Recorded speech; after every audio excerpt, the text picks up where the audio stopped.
Hey learners, welcome back to ocean of economics.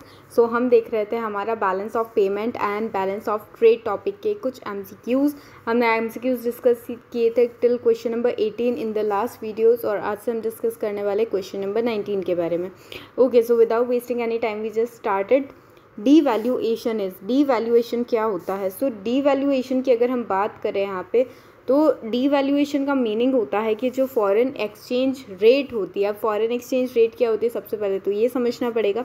तो basically foreign exchange की अगर हम बात करें, फॉरेन एक्सचेंज, तो फॉरेन एक्सचेंज का ये मीनिंग होता है कि हमारी डोमेस्टिक करेंसी के अलावा जितनी भी करेंसीज होती है वो सारी की सारी क्या होती है? Foreign exchange.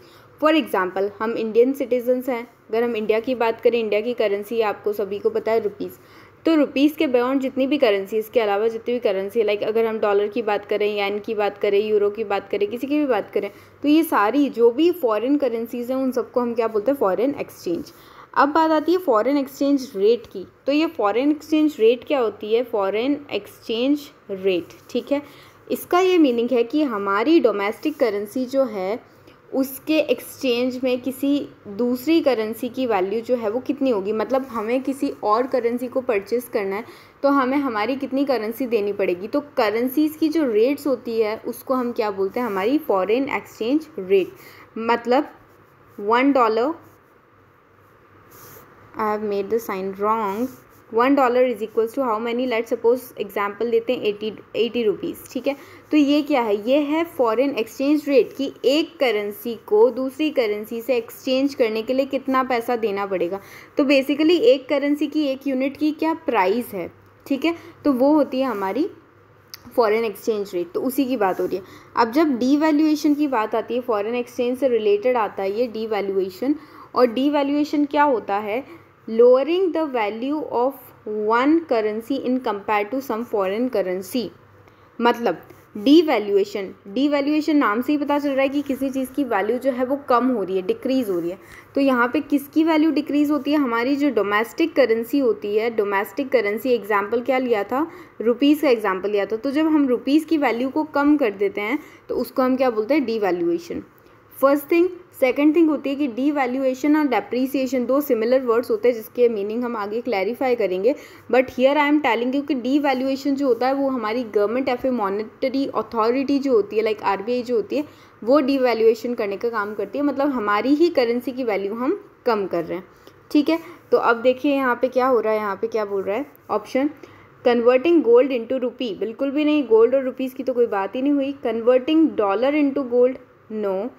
Lowering the value of one currency in compare to some foreign currency, अभी जस्ट बताया था। तो ये आपका करेक्ट आंसर बनता है कि एक करेंसी की वैल्यू को हम किसी फॉरेन करेंसी की वैल्यू के कंपैरिजन में क्या कर रहे हैं? कम कर रहे हैं। मतलब हमारी जो करेंसी उसकी वैल्यू को हम कम कर रहे हैं। और कम कर कौन रहा है? इधर गवर्नमेंट और द मॉनेटरी अथॉरिटी। इंडिया के केस में कौन है monetary authority? It is RBI. Okay, so C would be the correct answer. Next question, difference between devaluation and depreciation. चलो नाम ले और हमारा क्वेश्चन आ गया यहाँ पे। तो इन दोनों में डिफरेंस क्या है? डीवैल्यूएशन एंड डेप्रीसिएशन वर्ड भी सेम रखते हैं, सिमिलर लगते हैं, बट डिफरेंसेस हैं। देखो हम एग्जांपल क्या ले रहे हैं यहाँ पे? $1 is equals to 80 rupees example, ठीक है। अब इस केस में डीवैल्यूएशन, मतलब डीवैल्यूएशन और डेप्रीसिएशन किसी भी चीज़ की बात करो, दोनों ही केस में हमारी डोमेस्टिक जो करेंसी होती है उसकी वैल्यू कम होती है। अब यहाँ पे बताइए, अगर किसी चीज़ की वैल्यू कम होती है तो उसका क्या मतलब है? हम उससे कम चीज़ को खरीद पाएंगे, उसकी पावर कम हो गई है ना, वैल्यू कम हो गई है मतलब उसकी पावर कम हुई है। अब 80 रुपीज़ जो है, अगर हम बोले कि रुपीज़ की वैल्यू कम हो गई है, इसकी पावर कम हो गई है, तो इसका सिंपल सा क्या मीनिंग है कि ये पावरफुल जो करेंसी थी पहले 80 रुपीज़, वो $1 खरीद पा रही थी। अब इसकी पावर कम हो गई है, इसकी वैल्यू कम हो गई है, तो इसको $1 खरीदने के लिए, वही $1 खरीदने के लिए ज़्यादा रुपए हमें क्या करने पड़ेंगे? खर्च करने पड़ेंगे। व्हाट इज़ द रीज़न कि इसकी वैल्यू कम हो गई है? डीवैल्यूएशन हो गया है, डेप्रीसिएशन हो गया, वैल्यू कम हो गया है। तो फॉर एग्जाम्पल हम बोलते हैं कि अब ऐसा हो रहा है कि हमको $1 खरीदने के लिए 90 रुपीज़ देने पड़ रहे हैं, ठीक है। क्यों? क्योंकि अब हमारे पैसों की वैल्यू कम हो गई है, हमारे रुपीज़ की वैल्यू कम हो गई है, तो अब हमें एक ही डॉलर को खरीदने के लिए ज़्यादा रुपए देने पड़ रहे हैं। Okay, so that is why this situation is known as depreciation या डिवैल्यूएशन। अब दोनों में से कौन सी वो आगे बताते हैं। अच्छा, इसको ना, इस सिचुएशन को कई बार देख के लोग कन्फ्यूज़ हो जाते हैं कि भाई पहले 80 रुपीज़ थी, अब तो 90 रुपीज़ हुई है, तो ये तो डेप्रिसिएशन नहीं है, ये तो लग रहा है कि वैल्यू बढ़ गई है। नहीं, आपकी जो वैल्यू होती है और जो एक्सचेंज रेट होती है, इसमें नेगेटिव रिलेशनशिप होता है। ठीक है, कैसे नेगेटिव? की वैल्यू अगर आपकी मनी की इंक्रीज़ होगी तो एक्सचेंज रेट क्या हो जाएगी? डिक्रीज़ हो जाएगी। ठीक है, मतलब सेम चीज़ यहाँ पे हुई कि वैल्यू जैसे यहाँ पे क्या हुई थी? डिक्रीज़ हो गई थी, तो आप देखो एक्सचेंज रेट क्या हो गई है? इंक्रीज़ हो गई है। Okay, so this is the thing है। अब डिवैल्यूएशन और डेप्रिसिएशन दोनों चीज़ में क्या होगी? आपकी यही वाली सिचुएशन हो सकती है कि हमारा जहाँ पे आप 80 रुपये पहले एक्सपेंडिचर करके $1 खरीद रहे थे, अब आपको $1 खरीदने के लिए 90 या 85 मतलब ज़्यादा रुपए देने पड़ रहे हैं।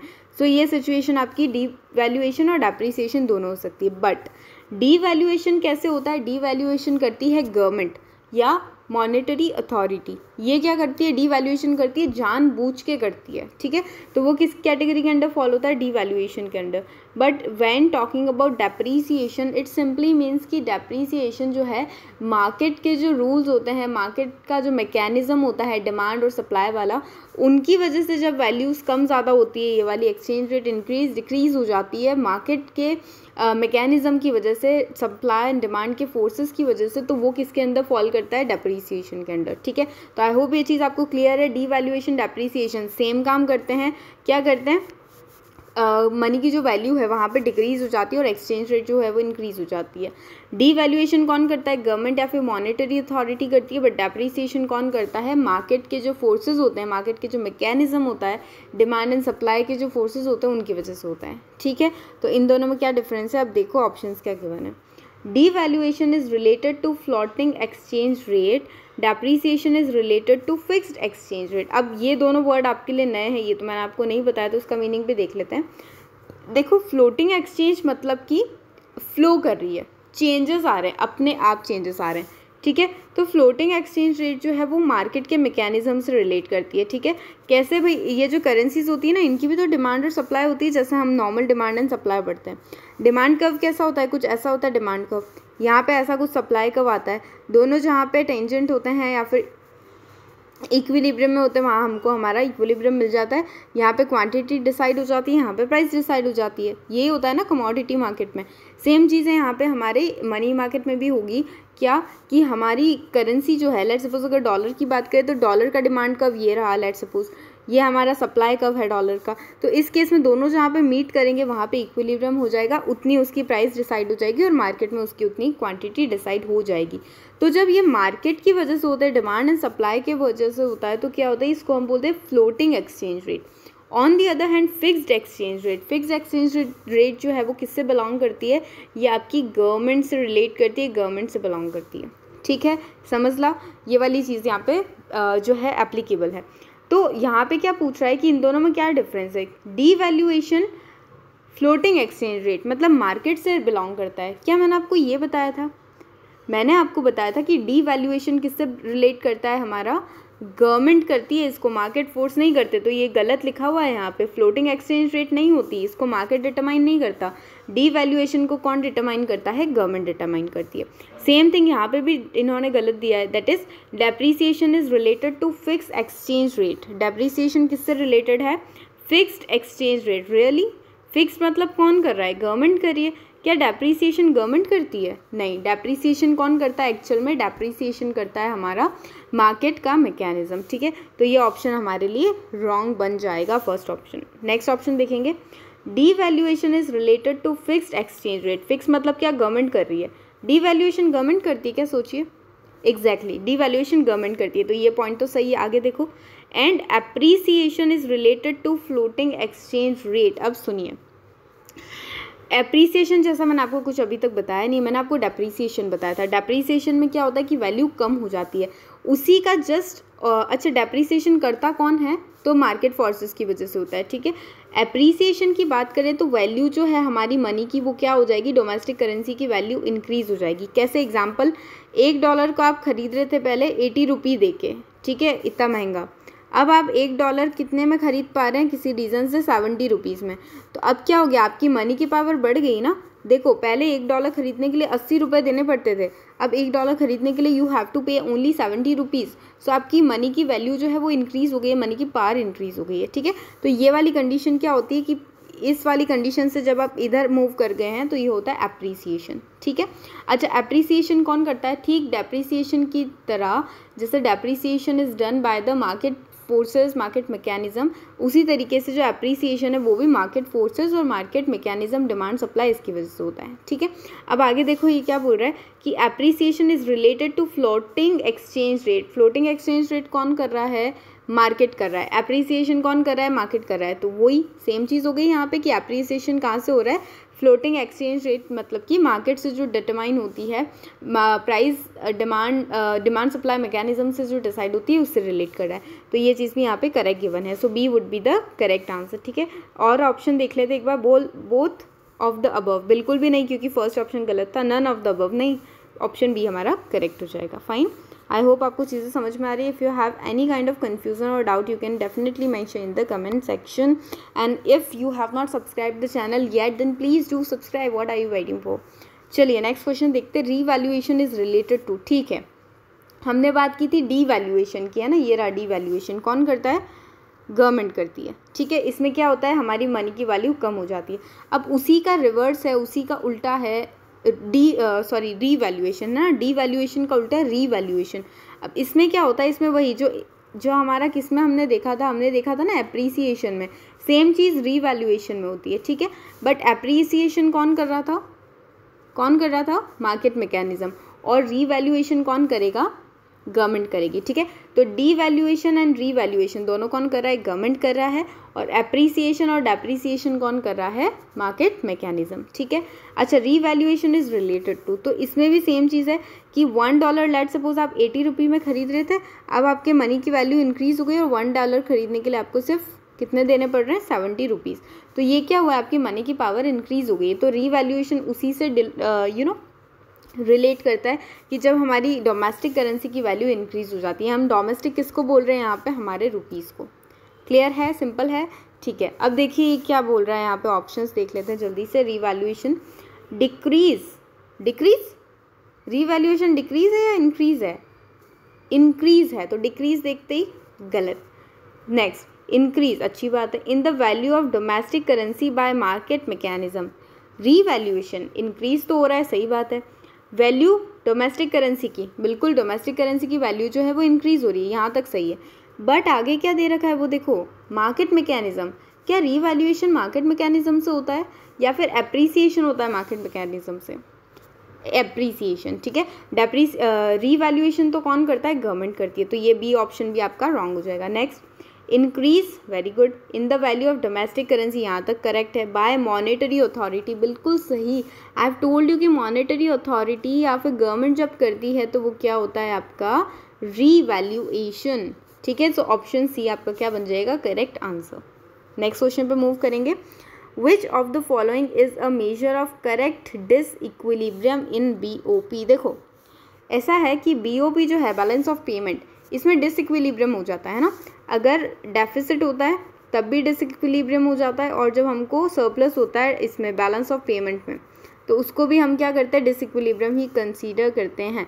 बट जब क्रेडिट मतलब रिसीट और डेबिट मतलब एक्सपेंडिचर दोनों इक्वल होते हैं, सेम होते हैं, बराबर होते हैं, तो उसको हम बोलते हैं इक्विलिब्रियम। अदरवाइज चाहे डेफिसिट हो या सरप्लस हो, दोनों डिसइक्विलिब्रियम के अंडर आते हैं। अच्छा, तो इसको करेक्ट करने के लिए कुछ मेजर्स हो सकते हैं, मतलब करेक्ट करने के कुछ तरीके हो सकते हैं उस डिसइक्विलिब्रियम को। तो वो तरीके क्या हैं उनको हम देखेंगे यहाँ पर, ठीक है। तो देखते हैं option number A, measure to correct disequilibrium in BOP, depreciation, अभी डिस्कस किया था। देखो जब डेप्रीसिएशन करते हैं ना तो क्या होता है, एक बार समझना इस चीज़ को। $1 कितने का, 80 रुपीज़ का, ठीक है। डेप्रीसिएशन क्या हुआ, वैल्यू कम हो गई, वैल्यू कम हो गई तो अब ज़्यादा पैसे देके $1 खरीदना पड़ेगा।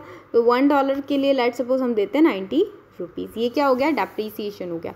डेप्रीसिएशन कौन करता है, गवर्नमेंट करती है क्या, नो, मार्केट फोर्सेस करते हैं, ठीक है। चलिए, तो इस केस में हमारा जो BOP के अंदर डिसइक्विलिब्रियम है वो कैसे सेट होगा, कैसे सही होगा।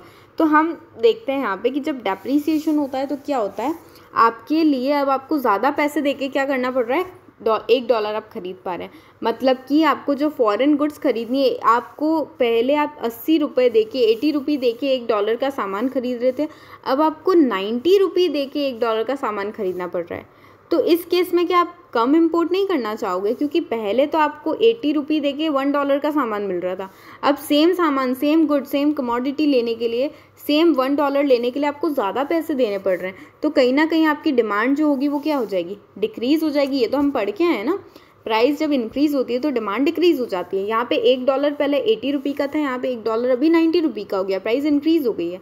तो हमारी डिमांड जो है, डिमांड क्या हो जाएगी, डिक्रीज़ हो जाएगी। ठीक है, अब जब डिमांड डिक्रीज़ होगी तो इसका क्या मतलब है, इसका मतलब है कि मैम हम इम्पोर्ट्स जो हैं उनको कम कर देंगे, इज़न्ट इट। भाई यहाँ पे बात क्या हो रही है, दो कंट्रीज़ के बीच की बात हो रही है ना, तो इम्पोर्ट एक्सपोर्ट की बात भी आ रही है यहाँ पे कहीं ना कहीं। सो यही बोल रहा है कि भाई जब आपका डॉलर महंगा हो गया है, आपका रुपये का वैल्यू कम हो गया है, तो आप डिमांड कम कर रहे हो फॉरेन गुड्स की। मतलब कि फॉरेन गुड्स की डिमांड का क्या मतलब है, इम्पोर्ट। तो इम्पोर्ट आप कम करोगे, तो अगर आपका बैलेंस ऑफ पेमेंट डेफिसिट में था, डेफिसिट कब होता है, डेफिसिट कब होता है, जब आपके एक्सपेंडिचर तो ज़्यादा होते हैं, पैसा बाहर ज़्यादा जा रहा है और आ कम रहा है बाहर से, तो डेफिसिट होता है।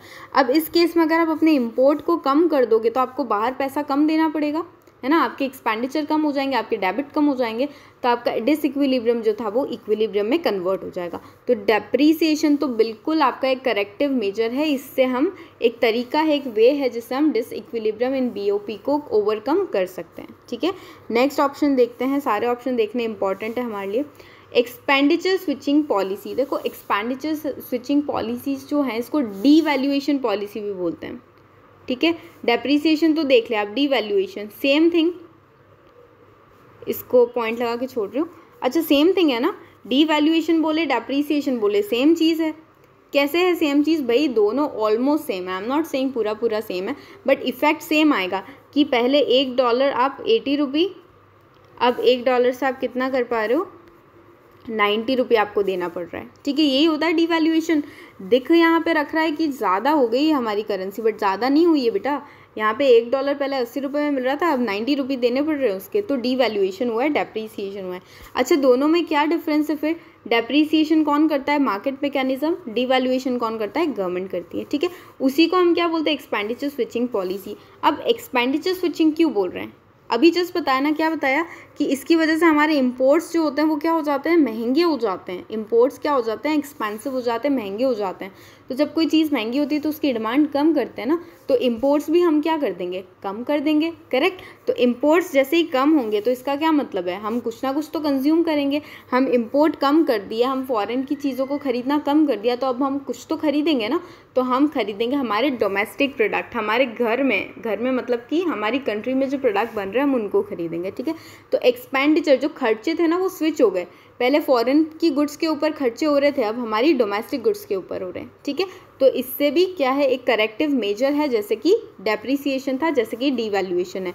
दोनों के इफेक्ट सेम पड़ेंगे, डेप्रीसिएशन मार्केट से होता है, डीवैल्यूएशन गवर्नमेंट से होता है, मॉनेटरी अथॉरिटी से होता है, बस इतना ही डिफरेंस है, बाकी इफेक्ट दोनों से सेम आएगा बीओपी के ऊपर। ठीक है, ये दोनों करेक्ट है। आगे देखेंगे, स्टिम्युलेटिंग एक्सपोर्ट, मतलब कि एक्सपोर्ट को इंक्रीज़ कर देना।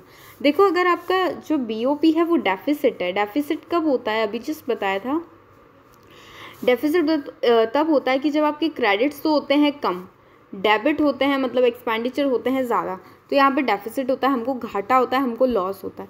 तो इस केस में अगर हम हमारे एक्सपोर्ट्स को इंक्रीज़ कर दें, एक्सपोर्ट्स को बढ़ा दें, what would happen in that case, हम ज़्यादा एक्सपोर्ट करें तो हमारी कंट्री में ज़्यादा पैसा आएगा, ये जो क्रेडिट कम था, है ना, ये क्रेडिट इंक्रीज़ हो जाएगा, और इंक्रीज़ होकर इस डेबिट को ओवरकम कर देगा। ठीक है, इसके बराबर हो जाएगा, इसको ओवरकम कर देगा। तो ये क्या है, ये भी इस केस में भी आपका बैलेंस ऑफ पेमेंट का जो डिसइक्विलिब्रियम था वो इक्विलिब्रियम में कन्वर्ट हो जाएगा। तो बिल्कुल ये भी आपका क्या है, करेक्टिव मेजर है। सो आपका करेक्ट आंसर क्या बनेगा इस क्वेश्चन का, all of the above. Clear है, फाइन। नेक्स्ट क्वेश्चन पर हम मूव करते हैं, what is needed to balance the balance of payment. Balance of payment जो है उसको बैलेंस करने के लिए क्या नीडेड है, देखते हैं। Credits may be, may not be, अगर हमारा डेबिट डेफिसिट वाला है या फिर हमारा सरप्लस वाला है बैलेंस ऑफ पेमेंट, तो उस पर डिपेंड करता है कि हमको क्रेडिट्स की रिक्वायरमेंट है या डेबिट्स की रिक्वायरमेंट। आगे देखिए, स्टेटिस्टिकल डिस्क्रिपेंसी, देखो स्टेटिस्टिकल डिस्क्रिपेंसी क्या होता है, जैसे हमने पढ़ा ना इकोनॉमिक्स में कि हमारी वो सर्कुलर फ्लो मॉडल आपने पढ़ा होगा कि भाई जितने भी एक्सपेंडिचर होते हैं वो बराबर होते हैं किसके, इनकम के, और ये जो इनकम होती है ये किसके बराबर होती है, ये बराबर होती है प्रोडक्शन के। तो ये तीनों चीज़ें हमेशा इकोनॉमी में क्या रहती है, इक्विलिब्रियम में रहती है ना। या फिर हम जब नेशनल इनकम की बात करते हैं तो क्या होता है, नेशनल इनकम कैलकुलेट करने के लिए 3 मेथड्स होते हैं हमारे पास, 3 मेथड्स आर देयर, है ना, जिसमें क्या होता है, एक तो होता है एक्सपेंडिचर मेथड, एक होता है वैल्यू एडेड मेथड, है ना, और एक क्या होता है, इनकम मेथड होता है। अब आप किसी से भी कैलकुलेट करो भाई, नेशनल इनकम तो सेम आएगी ना, नेशनल इनकम तो जितनी हुई है उतनी होगी, आप किसी भी मेथड से कैलकुलेट करो। बट कभी कभी क्या होता है, बीच बीच में कुछ एरर्स हो जाती हैं, कुछ मिस्टेक्स हो जाती है, फुल डेटा आपको नहीं मिलता है, तो उसकी वजह से प्रॉब्लम्स आती है कि तीनों मेथड से जो नेशनल इनकम आ रही है वो इक्वल नहीं आती, थोड़ा बहुत ऊपर नीचे हो जाता है। तो उस केस में हमको इक्वल तो करना पड़ता है, क्योंकि हमको पता है भाई तीनों चीज़ों से किसी से भी निकालो नेशनल इनकम तो इक्वल आनी चाहिए। तो उस केस में हम जो चीज़ यूज़ करते हैं, जो टूल यूज़ करते हैं, दैट इज स्टेटिस्टिकल डिस्क्रिपेंसी। ठीक है, वो फिगर बेसिकली जो डिसइक्विलिब्रियम को इक्वल बनाने में हेल्प करेगा। अब हमने बैलेंस ऑफ पेमेंट में क्या देखा था भाई, हम डबल एंट्री सिस्टम पे बेस्ड है, उसके बियॉन्ड भी जब एरर्स, कोई एरर आ जाती है, ओमिशन आ जाता है, एरर्स आ जाती हैं, तो उस केस में क्या करते हैं हम, हमारी जो बैलेंस शीट होती है, balance sheet in the sense यहाँ पे क्रेडिट्स और डेबिट्स चलते हैं, तो फाइनली हमको इनको क्या करना पड़ता है, इक्वल करना पड़ता है। तो वो फिगर जो होगा इनको यहाँ पे इक्वल करेगा, उसको हम क्या बोल रहे हैं यहाँ पे, स्टेटिस्टिकल डिस्क्रिपेंसी। तो बैलेंस ऑफ पेमेंट को बैलेंस करने के लिए क्या चाहिए, हमें चाहिए statistical discrepancy. Okay, so this would be the correct answer. Next question देखेंगे हम यहाँ पे, manage floating exchange rate is related with managed floating. देखो मैनेज फ्लोटिंग क्या होती है, जिसको कोई मैनेज कर रहा है। मैनेज कौन करेगा, मैनेज तो या तो गवर्नमेंट कर सकती है या फिर मॉनेटरी अथॉरिटी कर सकती है। हमने 2 चीज़ें देखी ना कि भाई एक तो हमारी गवर्नमेंट और मॉनेटरी अथॉरिटी जो है वो मिलके कुछ कर रही है, ठीक है, गवर्नमेंट एंड मॉनेटरी अथॉरिटी। दूसरे हैंड पे हमारा मार्केट मैकेनिज्म जो है डिमांड एंड सप्लाई वाला, वो कुछ कर रहा है। तो भाई मैनेजमेंट का काम तो भाई या तो गवर्नमेंट या मॉनेटरी अथॉरिटी करेगी, मार्केट कैसे मैनेजमेंट करेगा, ठीक है। तो मैनेज फ्लोटिंग वो फ्लोटिंग एक्सचेंज रेट होती है जिसमें गवर्नमेंट जो है वो क्या करती है, वो आपकी हेल्प करती है एक्सचेंज रेट को डिटरमाइन करने में। ऑप्शंस देख लेते हैं एक बार। When government allows exchange rate to be determined by market forces, जब गवर्नमेंट क्या करती है, मतलब गवर्नमेंट मैनेज भी कर रही है और गवर्नमेंट मार्केट फोर्स पे भी कर रही है। इसको आप ऐसे समझ सकते हैं कि हमारी जो मैनेज फ्लोटिंग एक्सचेंज रेट है, इसमें मैनेजमेंट भी है जो कि गवर्नमेंट और मॉनेटरी अथॉरिटी कर रही है, और फ्लोटिंग भी है। फ्लोटिंग मतलब अपने आप से डिसाइड होना, है ना, जो कौन करता है, मार्केट मैकेनिज्म भी करता है। तो ये बेसिकली एक कॉम्बिनेशन है किसका, हमारी गवर्नमेंट और मॉनेटरी अथॉरिटी के मैनेजमेंट का, प्लस हमारी जो मार्केट मैकेनिज्म है, क्योंकि फ्लोटिंग भी गिवन है यहाँ पे ना, तो मार्केट मैकेनिज्म दोनों यहाँ पे वर्क करते हैं साथ साथ। तो मार्केट मैकेनिज्म के हिसाब से सारी चीज़ें चलती रहती है, एक्सचेंज रेट डिटरमाइन होती रहती है। और जब गवर्नमेंट और आरबीआई या फिर मॉनेटरी अथॉरिटी को लगता है कि हमें कोई इंटरवीन करना चाहिए, कुछ चेंजेस करने चाहिए, तो उस केस में गवर्नमेंट या फिर आरबीआई जो है मॉनेटरी अथॉरिटी वो आ जाती है, ठीक है। तो ऑप्शन हम देख रहे थे यहाँ पे कि when government allows exchange rate to be determined by market forces, when monetary authority allows exchange rate is determined by market forces. दोनों ही चीज़ें जो है वो क्या है, करेक्ट है, both A and B are correct. Last of the video, okay, last question of this video will see here, foreign exchange rate is, foreign exchange rate जो है वो क्या है, price of a domestic good in terms of foreign good. No, domestic good की price in terms of foreign good बिल्कुल भी नहीं। Price of, क्योंकि गुड की कोई बात नहीं हो रही, ये गलत है आपका। Price of foreign goods in terms of domestic good, no. Price of domestic currency in terms of foreign currency, this is correct. मतलब हमारी प्राइस जो है डोमेस्टिक करेंसी फॉरेन करेंसी की टर्म्स में वो कितनी है, मतलब कि अगर आपको $1 खरीदना है, अगर हम वहाँ की बात करें, तो उसके लिए आपको कितने रुपए देने पड़ेंगे, या फिर अगर आपको ₹1 चाहिए, हम हमारी बात करें, तो उसके लिए आपको किसी और कंट्री की करेंसी की बात करें, लेट्स सपोज हम येन की बात कर लें, तो इस केस में आपको कितने येन देना पड़ेगा ₹1 खरीदने के लिए। तो इस तरीके से एक करेंसी की, हमारी डोमेस्टिक करेंसी की फॉरेन करेंसी की टर्म्स में कितनी वैल्यू है, उसको हम क्या बोलते हैं यहाँ पे, फॉरेन एक्सचेंज रेट बोलते हैं। ये मैंने आपको पहले ही बता दिया था। So as simple as that. Thank you so much for watching the video and keep watching Ocean of Economics and please share with your friends. Thank you so much.